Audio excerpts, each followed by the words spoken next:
Bonjour à toutes et à tous et bienvenue dans ce nouveau numéro du podcast Ma Ligue 2. Beaucoup de belles choses au programme aujourd'hui avec, comme chaque fait marquant de la rédaction, l'interview de notre joueur du mois qui est le défenseur de Grenoble, Adrien Monfray. On parlera aussi de l'AS Nancy-Lorraine avec Florent Gazot qui est statisticien chez Opta, fan de la SNL et auteur d'un très bon livre SNL Data Story. Et puis, on terminera par la page Paris, bien sûr, avec notre partenaire Winamax. Et puis, par le quiz. Pour ce joli programme, il fallait un trio plus talentueux que la BBC du Real ou la MSN du Barça. C'est donc qui est avec nous la WMD de Ma Ligue 2, Dorian Vemel, Laurent Mazur et Philippe Dechter. Salut, messieurs. Salut Alexandre. Salut Alex.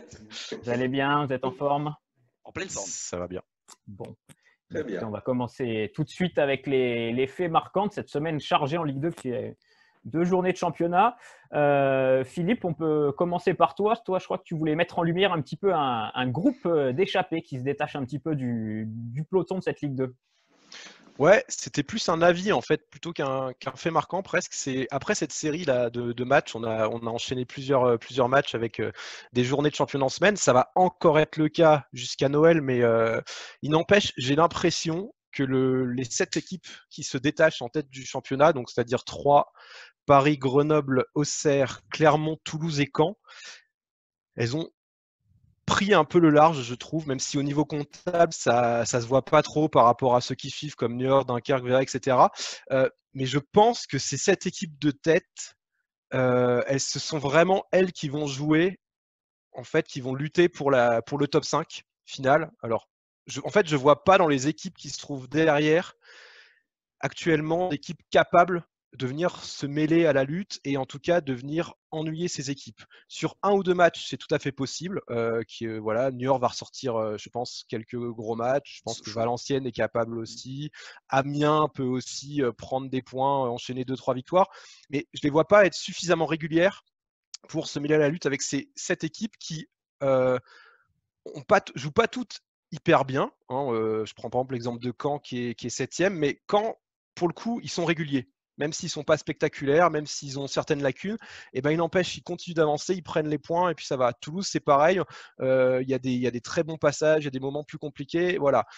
Je ne sais pas si Clermont restera devant, mais en tout cas, Clermont a des vraies assurances en termes de jeu, et donc il n'y a pas de raison qu'ils ne continuent pas de gagner des rencontres. Voilà. Donc, je pense que pour les équipes derrière, ça va être compliqué de se mêler à la lutte. On n'est pas à l'abri d'une grosse surprise, mais franchement, là, actuellement, je ne saurais pas dire qui pourrait venir embêter ce top 7. Vous en pensez quoi, Laurent Dorian? Vous voyez une équipe venir aussi ou alors vous voyez ces 7 aller jusqu'en haut, au bout? Moi, je suis plutôt d'accord avec Philippe.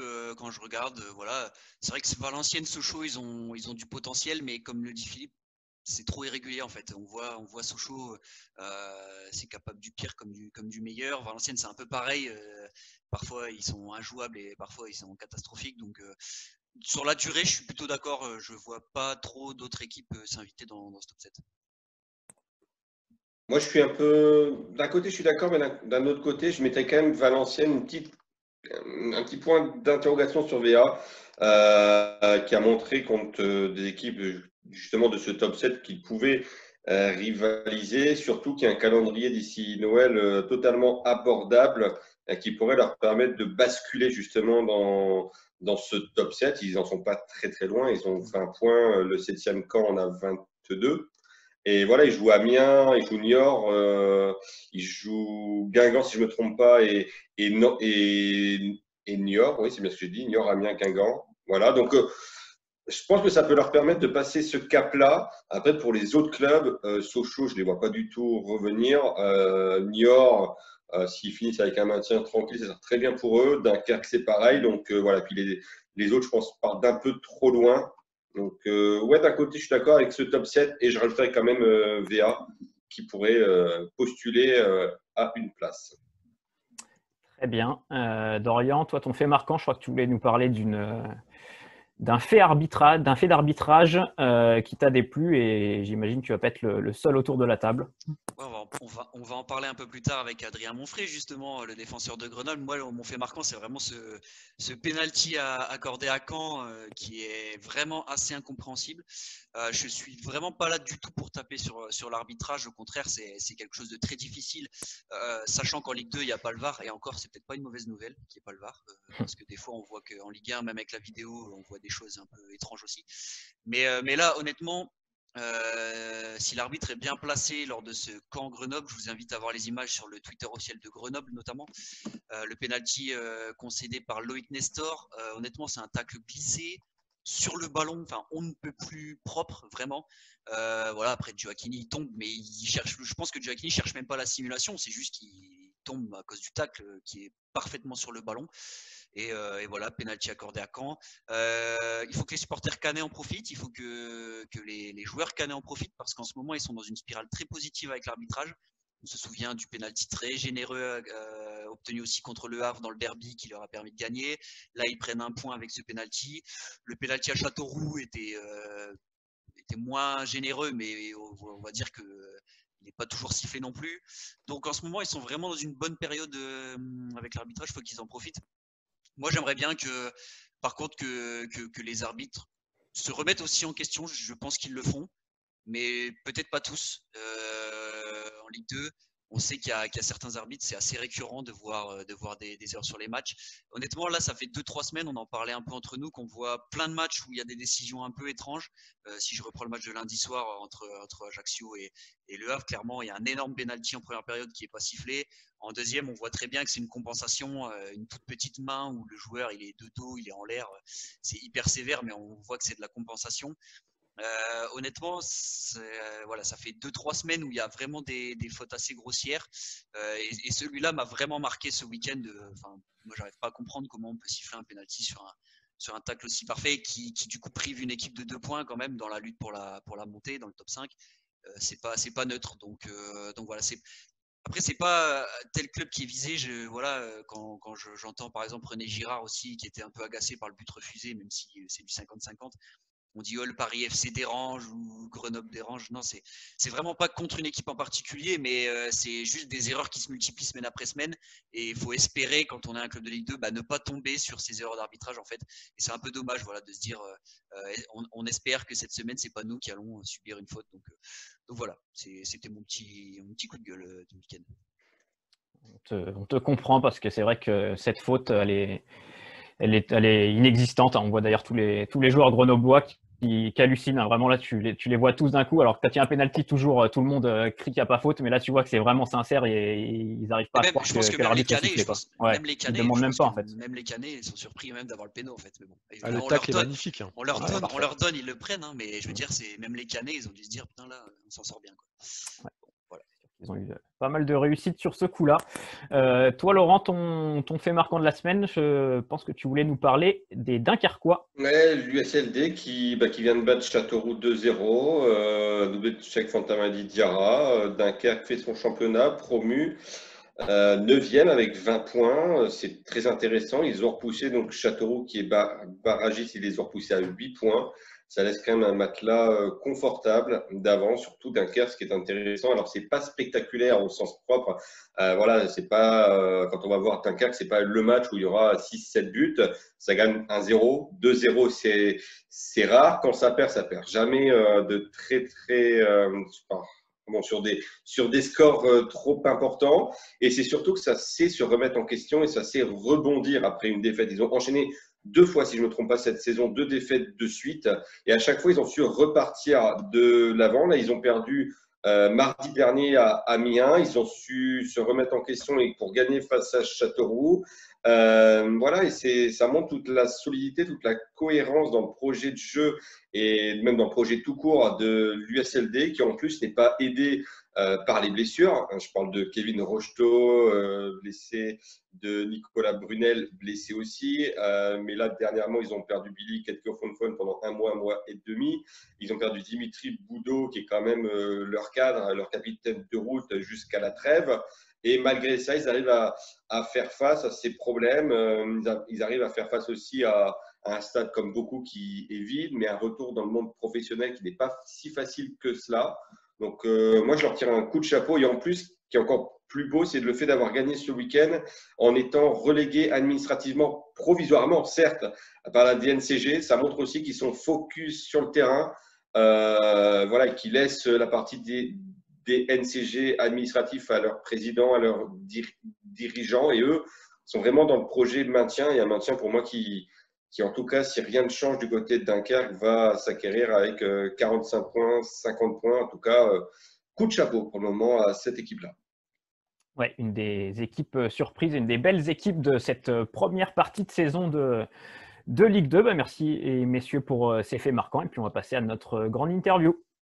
Et on reçoit tout de suite notre invité, le défenseur de Grenoble, Adrien Monfray, qui a été élu joueur du mois de novembre par la rédaction et par les lecteurs de ma Ligue 2.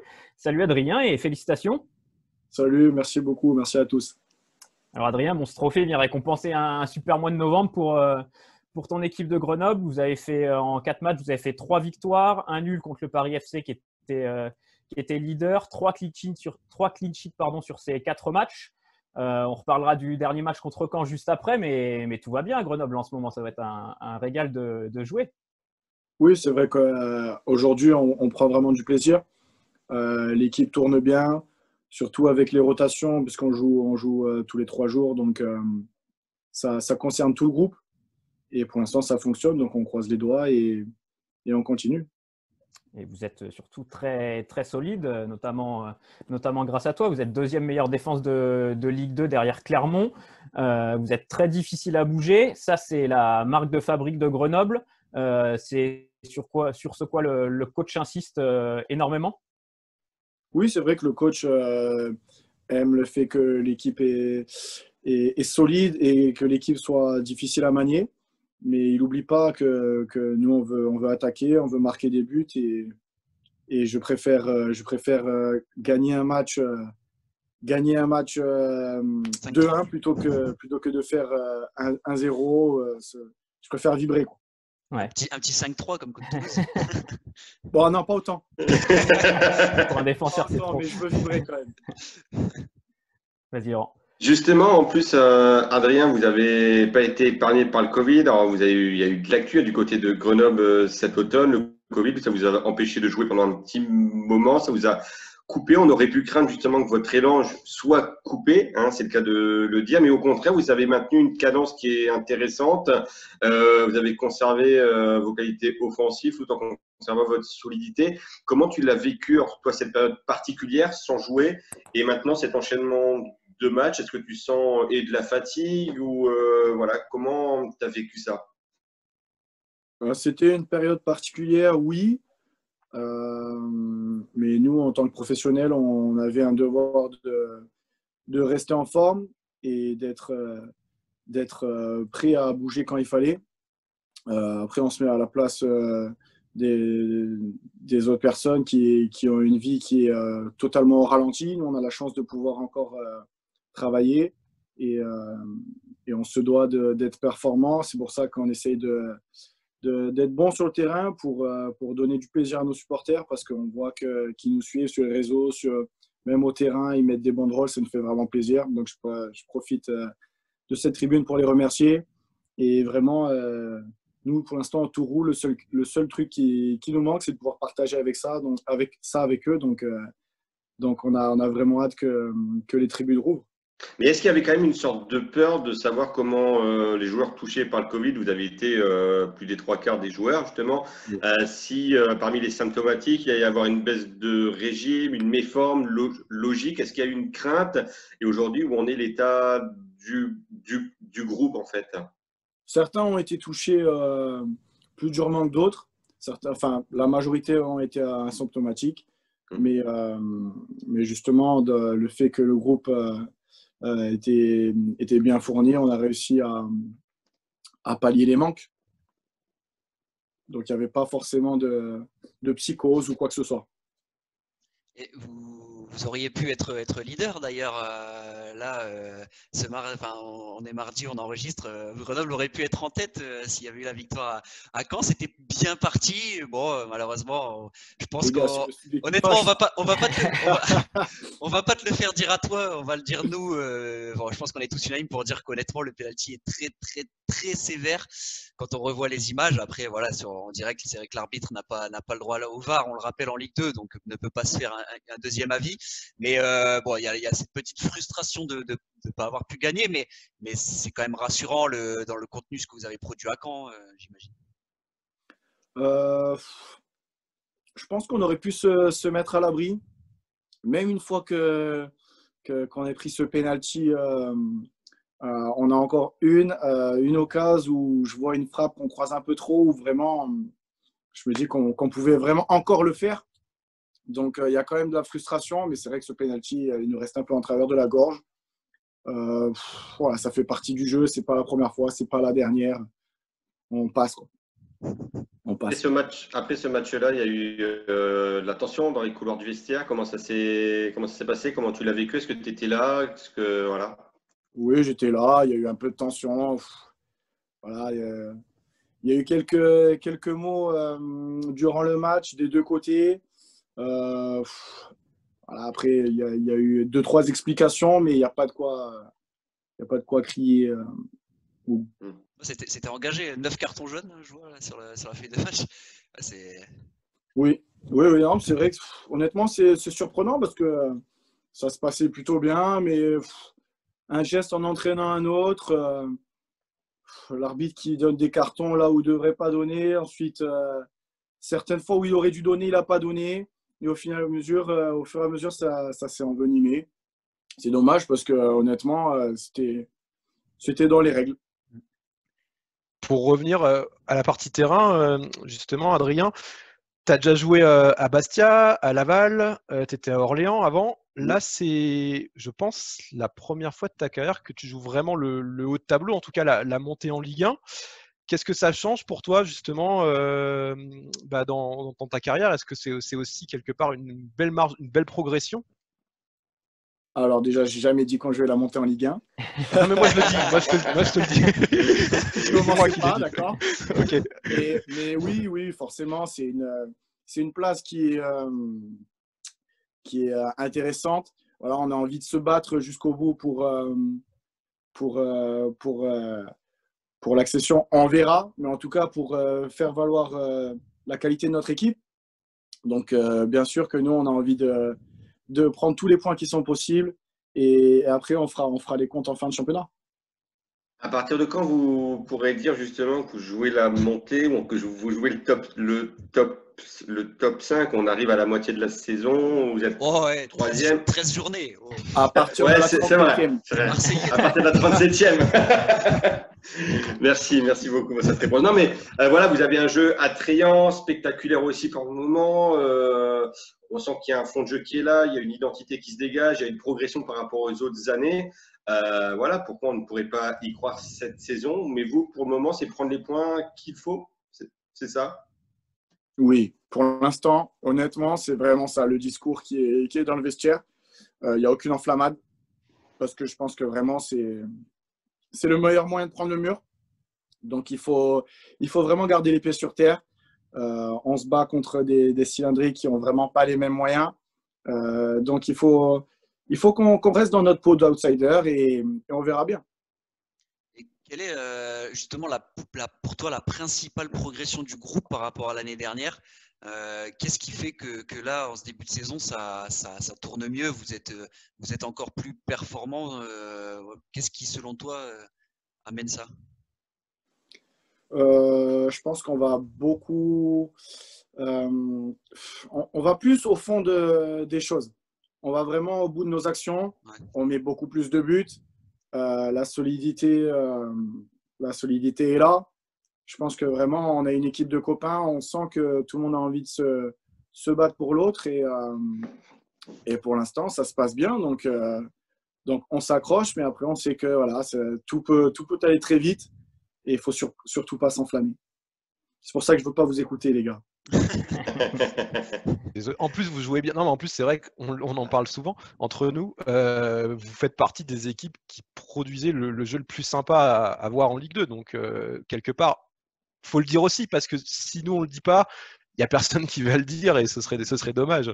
Oui, c'est vrai qu'on essaie de jouer au maximum. Voilà, ça fait partie des consignes du coach. Et puis surtout, quand on a des joueurs qui sont capables de le faire, nous, ce qu'on veut, c'est jouer au foot. Hein. On a envie de prendre du plaisir et de donner du plaisir aux gens. Donc forcément, ça passe par le jeu. Et avec, pardon, alors avec des Semedo, des Diallo, des JT, tu dois t'amuser à l'entraînement, toi. Oui. Non, ça se passe bien, vraiment, les entraînements. Et il y a beaucoup de duels, beaucoup de qualité. Donc, non, c'est vraiment agréable. Et Non, il y a eu un petit coup dur, par contre, dans cette belle série grenobloise, c'est la blessure de Yorick Ravet. Tu l'as eu, t'as parlé avec lui de cette blessure. Comment Oui. il la vit? Il est absent environ 1 mois pour l'instant. Oui, c'est ce qui se dit. Ouais, il est blessé. C'est ça, 1 mois et demi, ça sera ça. Il frappe trop fort, c'est pour ça. Ouais, Comment? marquant, ouais. Il frappe trop fort, c'est pour ça. Oui. Ouais. Ou alors il décolle trop. Il aime bien la dire celle-là. Non, mais écoutez, il vient d'être papa pour la 2e fois. Voilà, il va profiter un peu de sa fille. Voilà. Ah, ça s'appelle une blessure diplomatique, ça. Ouais. C'est moche. Oui, exactement. Il a bien fait. On n'avait pas assez de temps pour nous. Là, on s'entraînait. Ça fait 2 mois qu'on s'entraîne tous les jours. C'est pas pour lui. Il a dit, les gars, je vais calmer un peu. Il a raison. Est-ce que c'est le meilleur joueur avec lequel contre qui tu as joué, avec qui tu t'es entraîné? Ouais, il fait partie des meilleurs joueurs, oui. Mais je ne vais pas lui dire. C'est nous qui l'avons dit. C'est encore moi qui l'ai dit. Une petite question justement, avec son absence, vous avez encore 4 matchs à jouer, voire même plus s'il ne revient pas directement après la trêve, 4 échéances, vous finissez contre 3, ça va être un énorme choc. Comment est-ce que tu vois cette fin d'année, match tous les 3 jours ou presque? Il y a ce match bonus contre Niort. Voilà, comment est-ce que tu vois ça? Pour l'instant, je vois que Dunkerque.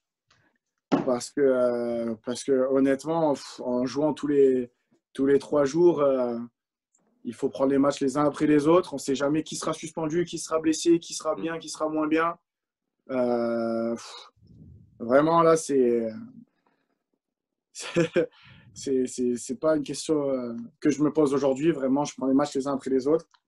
Et il n'y a pas d'autre secret, je pense. Dans le vestiaire, on ne se fixe pas un petit objectif en termes de chiffres, prendre autant de points d'ici la fin, non? Du tout. Non, ok. Du tout. On a, dans le vestiaire, sur notre tableau, on a un nombre de points, c'est le point du maintien. Quand on sera à ces points-là, on verra. Pour l'instant, on n'y est pas. D'accord. Ça Entraîné par. Ça approche à grands pas. D'accord. Philippe Superger, pardon. Voilà. Exact. Bon, Adrien, en tout cas, merci beaucoup de nous avoir accordé un petit peu Avec de temps. plaisir. Encore félicitations. Avec plaisir, Trophée de joueur du mois sur maligue2.fr. Et puis, on le rappelle, donc prochain match pour Grenoble, c'est la réception de Dunkerque ce week-end. Merci encore et à très vite. Merci, monsieur. Merci, Adrien. Merci, Au Adrien. revoir. Salut. Et on accueille maintenant quelqu'un qu'on connaît très bien sur maligue2.fr. C'est Florent Gazeau. Salut, Florent. Bonjour à tous, bonjour tout le monde. Alors Flo, tu es journaliste et statisticien chez Opta, fan de l'AS Nancy-Lorraine et surtout tu viens d'écrire un livre très intéressant qui s'appelle ASNL Data Story aux éditions Vademecum. C'est un livre qui compile énormément d'anecdotes et de stats sur ton club de cœur, donc l'AS Nancy-Lorraine. Tu peux déjà nous expliquer un peu la jeunesse du projet, comment t'es venue l'idée d'écrire ce livre? Eh bien, je vais dire un grand merci au Covid. Oui, je vais dire un grand merci au Covid, c'est rare par les temps qui courent, mais j'étais en fait en vacances au mois d'avril. J'avais posé des vacances et le Covid est arrivé. Je me suis dit, bon, il va falloir occuper ce mois de vacances confiné. Et en parlant avec Geoffrey, qui est passé dans l'émission il y a peu de temps, il avait fait un livre sur Strasbourg. Il m'a dit pourquoi tu te documentes pas sur Nancy, pourquoi tu te crées pas ta propre base de données sur Nancy. Et je me suis dit, bah ouais, pourquoi pas. Donc voilà, j'ai commencé à me lancer là-dedans, dans ce projet quand même assez chronophage, parce que ça prend beaucoup de temps à collecter toutes les données sur tous les matchs jusqu'à 67. Ça fait un petit bout de temps quand même. Et voilà, je me suis lancé là-dedans. Puis je me suis dit, bah, au moins, je vais apprendre des choses sur mon club. Et puis, pourquoi pas ensuite sortir un livre ou en faire quelque chose. Et Geoffrey ensuite m'a dit que son éditeur serait intéressé pour faire un livre sur Nancy. Donc, c'est venu comme ça. Et comment tu as fait justement pour récupérer toutes ces données? Tu as utilisé quel biais? Tu as fouillé dans les anciens journaux? Comment tu as trouvé tout Ah ça? bah là, j'ai essayé de chercher tout ce que je pouvais, donc toutes les sources, bah voilà, les plus classiques évidemment, hein, L'Équipe, France Football, après évidemment la presse locale, l'Est républicain, et puis pas mal aussi de supporters, de groupes de supporters, de blogs, de forums. Voilà, pas mal de données à trouver comme ça, à chercher, des fois très compliquées parce que sur les périodes plus récentes, évidemment, c'est plus simple avec Internet, mais avant, c'est un peu plus compliqué. Mais voilà, donc chercher un peu partout, mais même le moindre blog peut donner des indications et confirmer certaines données. Ouais. Ouais, parce que pour sortir ces statistiques, il faut, ouais, c'est un travail de fourmi. Il faut aller rechercher les feuilles de match, avoir les bons buteurs, les bons passeurs, les bons cartons, la minute des cartons précis. Donc voilà, il faut recouper. C'est vraiment un travail journalistique dans le plus noble des termes, en fait. Tout à fait, c'est ça. C'est recouper les informations. Donc, bon, sur les périodes récentes, évidemment, la LFP ou les sites officiels sont plutôt bien faits pour ça. Mais sur les années de 60 à 80, 90, des fois, c'est pas évident puisque voilà, un site dit que tel joueur a joué et un autre dit autre chose. Donc, voilà, il y a un gros travail de recherche derrière et de vérification, un métier voilà, un boulot de journaliste, ouais, pour recouper les informations et être le plus fiable possible. Et derrière, alors tu as toutes ces données-là, mais il faut bien évidemment les mettre en forme, le donner en vie, parce qu'on sait des statistiques brutes, des datas brutes. Alors certes, ça passionne les passionnés que nous sommes, pas tous même, hein, mais alors pour le grand public, il faut quand même que voilà, ça soit digeste, non? Comment tu as fait, comment tu t'y es pris, comment tu as classé certaines données que tu as voulu transmettre, comment tu en as écarté d'autres? Bah, moi je travaille chez Opta, donc j'ai déjà cette formation de de prendre les données statistiques qui peuvent être assez barbares comme ça quand on les extrait, et c'est juste des chiffres et des nombres, ça peut faire peur aux gens. Mais justement, le but, voilà, moi, dans mon travail et dans ce livre, c'était de rendre ces statistiques intelligibles pour tout le monde et de les rendre de manière journalistique. Donc voilà, rédiger des petites histoires, en fait, c'est ça, des petites histoires, des petites anecdotes avec des chiffres, tout simplement. Mais donc, ce n'est pas juste des tableaux avec des chiffres à n'en plus finir. Non, non, c'est vraiment des statistiques rédigées pour raconter une petite histoire, avoir des petites anecdotes. Ouais, et justement, Laurent en parlait Ah bah, une juste petite avant que tu arrives. histoire, ouais. Sur une petite anecdote, il me disait que notamment, par exemple, il y avait le fils d'Aimé Jacquet qui avait porté le maillot de Nancy, visiblement, ou fait, qui a été formé à Nancy. Enfin, ça, c'est Est-ce que quelque tu peux chose nous raconter un peu, ouais? qu'on savait pas du tout. Nous, on a découvert ça, quoi. Et bah, moi aussi, je ne savais pas du tout, je ne connaissais pas que cette histoire, mais effectivement, Aimé Jacquet a entraîné l'AS Nancy-Lorraine. Et je cherchais l'affiche d'un match de 8e tour de Coupe de France de la SNL face à un club alsacien amateur. Donc voilà, typiquement, trouver ces données-là sont compliquées parce que certains sites ne les renseignent pas. Et donc, je trouve voilà, les joueurs, le déroulé du match, les buteurs, tout ce qu'il faut. Mais il me manque un titulaire. Et je vois Jacquet. Donc, au début, je me dis que c'est une erreur certainement du site en question. Et non, j'ai contacté le club amateur en question qui m'a donné la coupure de presse le lendemain avec le 11 titulaire. Et en faisant mes recherches à côté, il s'avérait que c'était donc Nicolas Jacquet, le fils d'Aimé Jacquet, qui n'a joué qu'un seul match avec l'AS Nancy-Lorraine.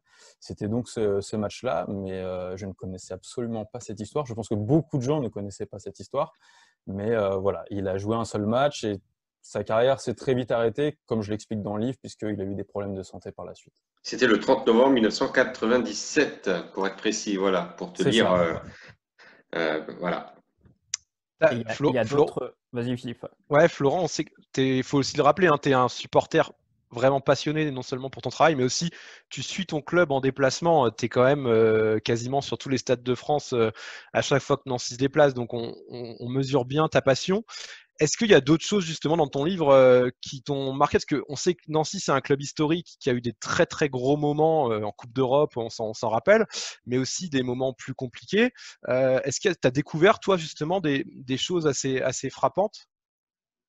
C'est vrai que moi, toute la partie récente, je la connais plus ou moins comme tu le dis. Je vais très souvent au stade. Voilà, sur les 2 dernières années, j'en ai loupé très peu des matchs. Et donc là-dessus, j'ai pas appris beaucoup de choses. Mais c'est vrai que sur toute la partie des années 60, 70, 80, je ne connaissais pas forcément toute l'histoire du club. Donc j'ai appris pas mal de choses, même sur les équipes types, parce que voilà, quelle équipe fonctionnait bien à l'époque, quel joueur était bon à l'époque, je ne savais pas. J'ai découvert des joueurs comme par exemple Restephen. Voilà, moi, je suis né en 90. Restephen, il a joué à la fin dans les années 90. Je ne connaissais pas ce joueur et en cherchant, en parlant avec des supporters, je me suis rendu compte que c'était un attaquant qui avait marqué les supporters de l'époque et que c'était un super joueur, mais moi je ne connaissais pas. Donc oui, ça m'a permis d'apprendre beaucoup de choses sur notamment la période 60, 80, 90 de la SNL. Ouais. Et pour revenir un peu plus récemment, à une période un peu moins glorieuse de la SNL, la situation actuelle, comment tu la vis? Nancy qui dégringole petit à petit au classement, 17e, la zone rouge se rapproche. Toi, tu es pessimiste pour cette fin de saison, tu vois ça comment?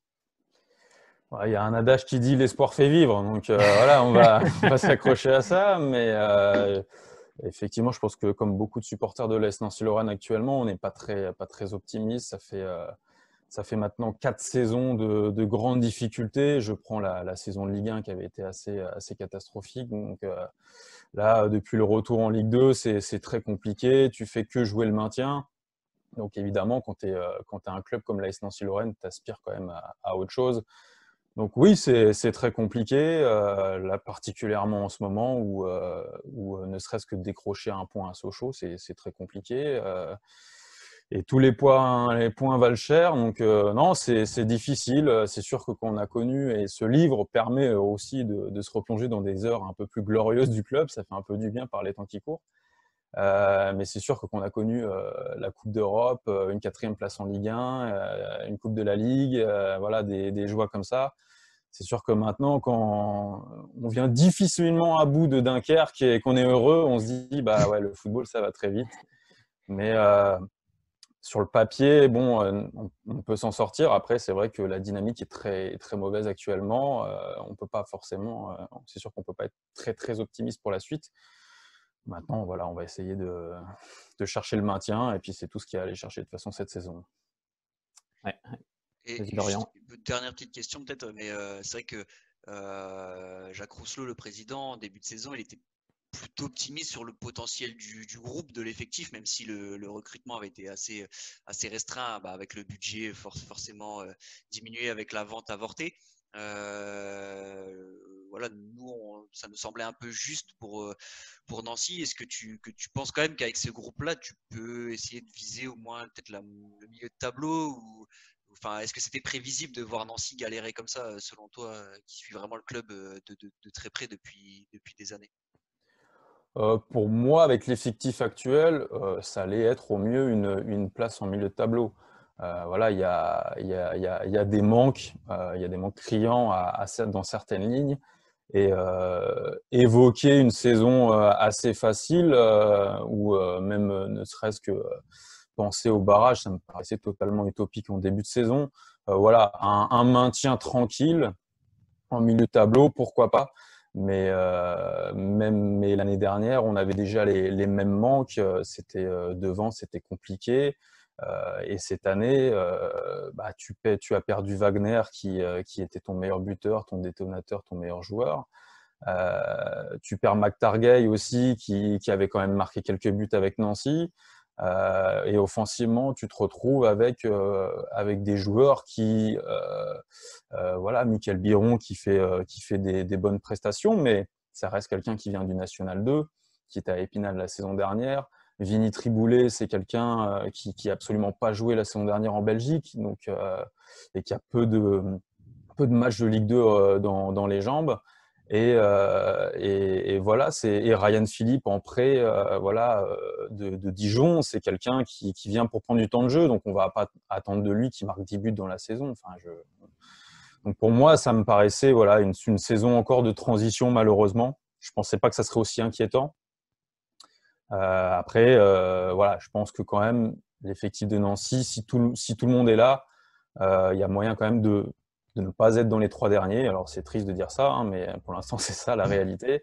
De ne pas être dans les 3 derniers et sans faire injure à des clubs comme Chambly, Rodez. Je pense que Nancy, quand même, qualitativement, est un petit peu supérieur.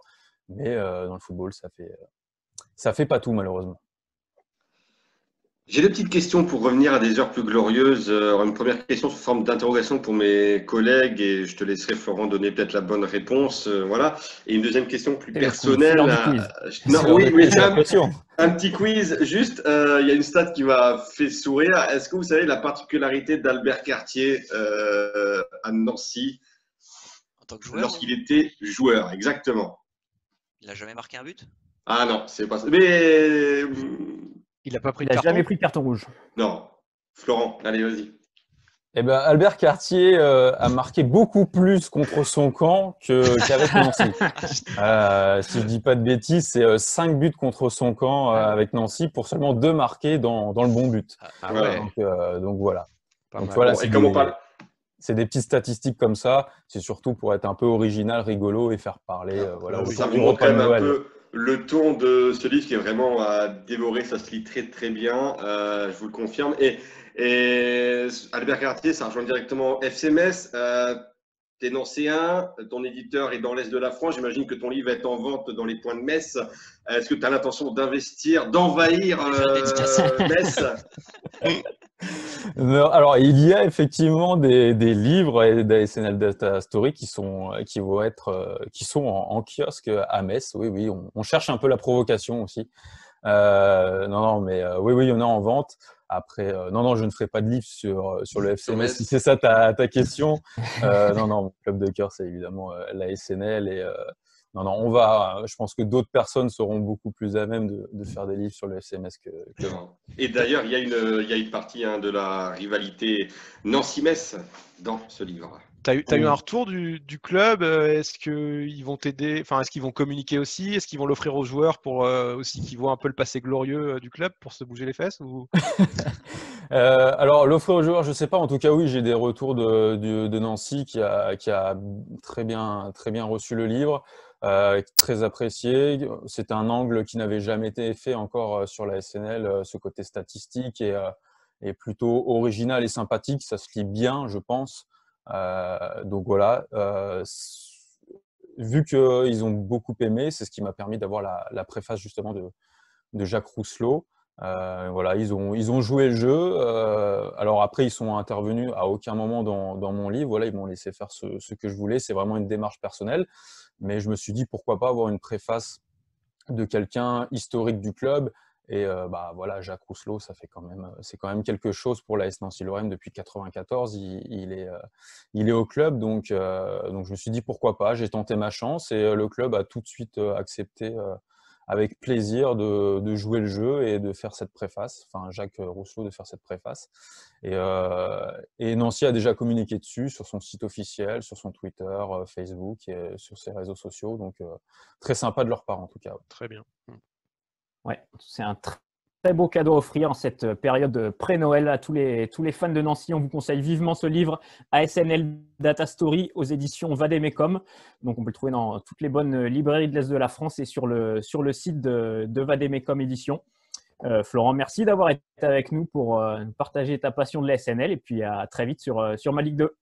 Merci à vous pour l'invitation et à très vite. Merci beaucoup. Merci Florent. Salut.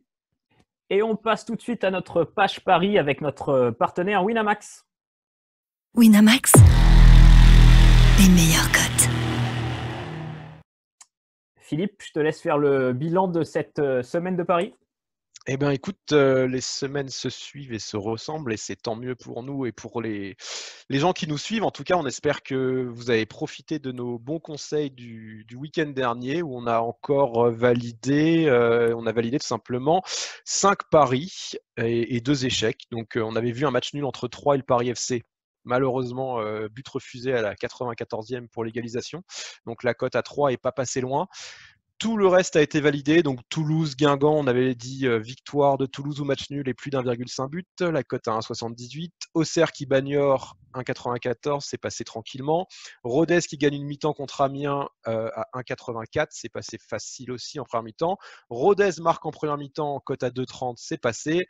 Et hier, Ajaccio-Le Havre, le but sur penalty. Donc, la cote était à 3. On a eu un peu peur quand en première mi-temps, l'arbitre a oublié un penalty. Mais comme j'ai dit à Dorian à la mi-temps, t'inquiète, il va compenser. Et c'est passé. On avait été un peu. On avait, du coup, comme on était en confiance, on avait osé aussi les 2 équipes marquent sur penalty à 19. Bon, là, c'est pas passé, mais voilà, c'était une toute petite mise pour le fun. En tout cas, grosse dynamique. Franchement, là, en ce moment, ça fait 4 journées de suite. On est très chaud avec Dorian. On vous prépare un podcast dédié la vendredi d'une dizaine de minutes sur les paris de la prochaine journée parce que je crois qu'il y a encore des bons petits coups à faire. Donc, on est plutôt pas mal. Je vais essayer de donner les buteurs peut-être un peu plus en avance parce que j'ai quand même passé un combi Mohamed Bayo, Cheikh Fantama Diarra et Hugo Bonnet en une mi-temps. Ça, c'était magnifique. Bon. À la mi-temps, j'étais tranquille. C'était déjà validé. Cote à combien? C'était à combien la cote? 26,5 je crois au total. Voilà. Donc, on peut faire encore mieux. Du coup, on compte sur Dorian pour. Sachant que j'hésitais avec le bilan aussi et que je me suis dit, c'est peut-être le joueur le plus évident qui va me la mettre à l'envers et au final, triplé. Donc, ouais, j'aurais même pu rajouter le bilan si j'avais été gourmand. Mais déjà, bonne réussite en ce moment avec Philippe sur les paris ML2. Ouais, bravo messieurs. Et puis, on vous rappelle que de toute façon, tous les bons plans paris sont à retrouver sur ma Ligue 2 avec notre partenaire Winamax. Winamax, les meilleures cotes. Place désormais au traditionnel quiz avec messieurs comme fil conducteur aujourd'hui l'AS Nancy-Lorraine. L'AS Nancy-Lorraine qui est dans le bas de tableau cette saison, mais qui il n'y a pas si longtemps avait été sacré champion de Ligue 2 en 2015-2016. Alors le quiz aujourd'hui, il est assez simple. Excepté l'AS Nancy-Lorraine, il faut que chacun votre tour, vous me donniez une équipe qui participe au championnat de Ligue 2 en 2015-2016. Je crois que Dorian, c'est toi qui as gagné la semaine dernière. C'est ça. Donc, tu as le privilège de commencer. Donc, il y a 19 réponses possibles. Chacun votre tour, une équipe qui était en Ligue 2 en 2015-2016. Je commence avec Clermont Foot. Clermont Foot, c'est bon. Laurent ou Philippe, qui veut y aller? Le Havre. Le Havre, c'est bon. Le Havre 4e et Clermont Foot qui avait fini 7e. Je vais dire Niort. Niort, les Chamois niortais 16e. C'est bon. Auxerre. Auxerre 8e, c'est bon. Valenciennes. Valenciennes 12e, c'est bon. L'AC Ajaccio. L'AC Ajaccio 17e, c'est bon. 2 tours complétés. Je crois que c'est la première fois depuis que j'anime ce quiz. Exactement. Ce sont toutes les équipes qui n'ont pas été reléguées ou... Non, tout. On participe au championnat, ouais. Enfin, les 19 en dimension. Sochaux. Sochaux 15e, c'est bon. Bon, Lens. Lens 6e, c'est bon. Ah, je vais encore perdre en premier. Est-ce que Philippe va compléter le 3e tour?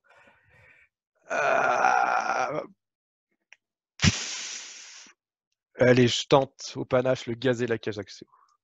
Le Gazélec Ajaccio. C'était en Ligue 1. C'est mort. Le Gazélec Ils sont descendus de l'année d'avant. Ils étaient en Ligue 1 en 2013-2014. Ils sont descendus en Ligue 2. Ils sont redescendus directement.